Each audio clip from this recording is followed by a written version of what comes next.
Hello, Imaginers. It's Kyla, coaching you to the career and life that you imagined. And on this episode, I'm going to talk to you about constraint. If you watched last week, you know that I accidentally manifested a tiny house, and that's where we're living right now as we build on our property. But the tiny house has offered many lessons, and I wanted to share some of those with you today. And a lot of those lessons have come with enormous positives, including peace, simplicity, less decision making.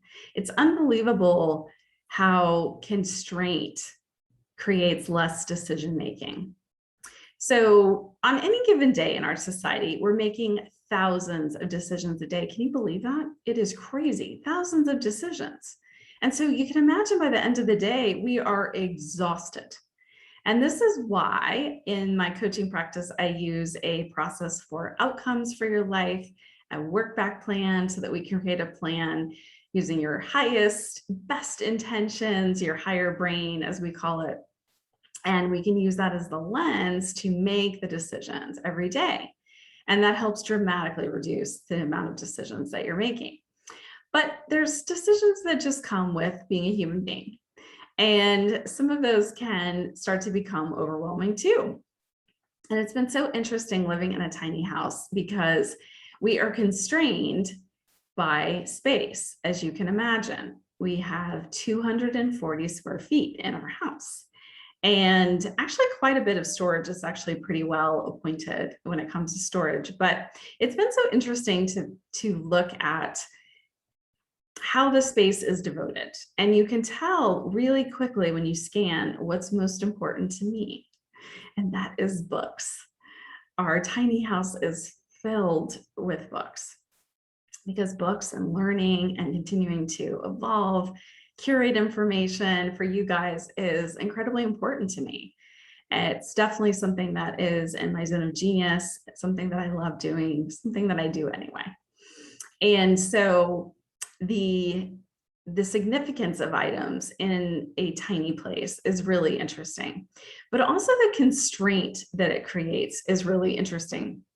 When we first moved in, I had misplaced my jewelry. I knew that it was somewhere, and I happened to have one pair of earrings in my purse. And of course I was wearing my wedding ring and things like that, but I couldn't find my, everyday jewelry. And I had one pair in my purse haphazardly, and then I was wearing one pair. So basically I had two pairs of earrings. And every day I only had to decide between two pairs of earrings. And it was amazing how reducing one seemingly simple decision started to create a ripple effect. As you can imagine, in a tiny house, even with well-appointed storage, there's still only so much room, especially in 240 square feet. And so you start to really think about how many plates do we need? How many glasses do we need? How many towels do we need? And it's amazing when you simplify the amount of things that you have, how much of your brain space frees up. I could not have expected that moving from 2,800 square feet to 240 square feet would be anything other than painful. I'm not going to lie. Even though I accidentally manifested a tiny house, I was concerned that we were going to have to really pare down and simplify. And what I didn't realize was the amount of brain power that all of the stuff in our house was creating. And even if I didn't necessarily have to do anything with those items, just knowing that they were there was taking up space in my brain. And now that we're on land, in nature, in a small space, I feel like my brain has become so much more expansive. And what I want to offer to you this week is that you can create constraint in your own life. One way that I was constraining myself when we lived in our huge house comparatively in Dallas is I had developed an issue with my feet, and there was only one brand of shoes that I could wear that didn't hurt my feet. And that constraint created a lens where I could make decisions for shoes that was very simple. The only shoes that I bought were the shoes that this company created every year. And so it constrained my brain down to the world of shoes, down to one brand of shoes. And something that's simple can start to make a difference, and it can start to create momentum for other areas of your life. So where do you feel overwhelmed in your life? What parts of your life do you find zap your energy the quickest, that you feel the most frustrated in? And maybe start with that area. So if you find yourself cleaning out the same part of your house over and over and over, or you find yourself redoing something over and over, or you find that you get frustrated more easily in one area of your life than you do in others, this might be an area to constrain. So if you were going to constrain an area of your life, what would that be? And how would you do it? And maybe you kind of look at it as a test run. Maybe try constraining in one area of your life and see what happens.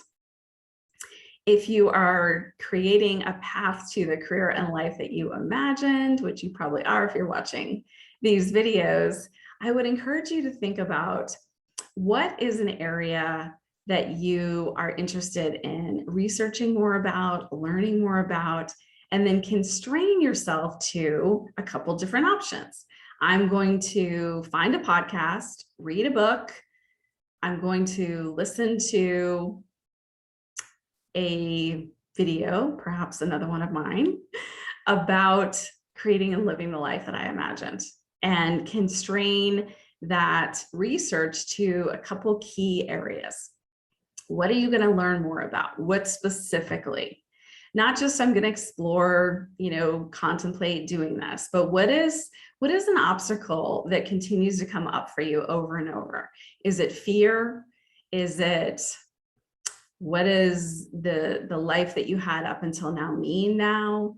Is it not exactly knowing how to move into this next phase? Is it not believing that could be your life? Is it old belief systems that are holding you back?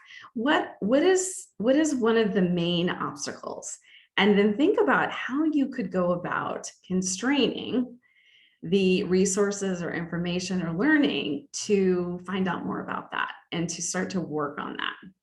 And I encourage you to not just consume the information, but take action. We oftentimes feel like we need to learn more about that. We need to research more. But I want you to do some consumption and then take some action. Whatever that is, that action could be, I'm going to identify a belief system and create a belief system that is going to serve me for the future. And I'm going to start practicing that one. It could be, I'm going to research about a topic that I'm interested in pursuing in my career that I maybe consider a hobby right now. And I'm going to ask some questions to someone who has a business in that field. Maybe you email them. I love emailing authors. I love emailing experts in fields. And it's amazing how many times they'll write you back.